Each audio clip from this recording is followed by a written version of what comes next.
Gusto niyo bang matuto? Panoorin niyo yung video ko.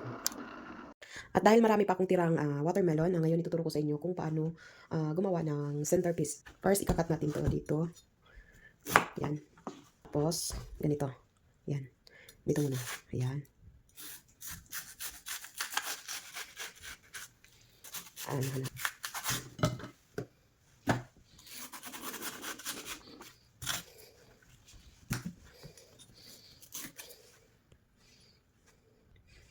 'Pag ganito na, ika-cut lang natin siya ng ganito.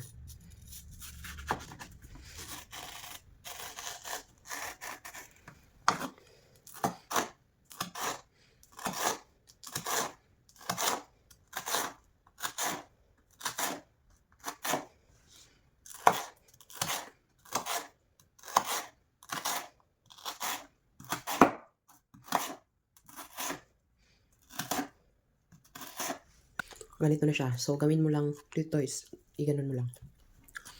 Ayan. 'Di ba? Gano'n siya, tapos i-gano'n mo lang. So, lalagyan natin siya ng toothpick dito sa so, ito, lalagyan natin 'to diyan. Lalagyan lang natin ng design para magandang tingnan.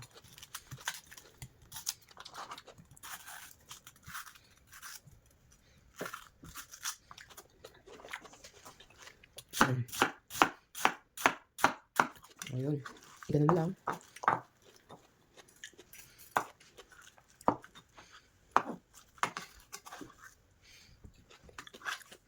Ayan, napakasimple at alam kong kaya niyo 'tong gawin. Wow, 'di ba? May pakinabang din yung ano, balat ng watermelon. Gayahin niyo lang yung ano, ginawa ko. Sundan niyo lang yung video ko. Alam kong marunong din kayo.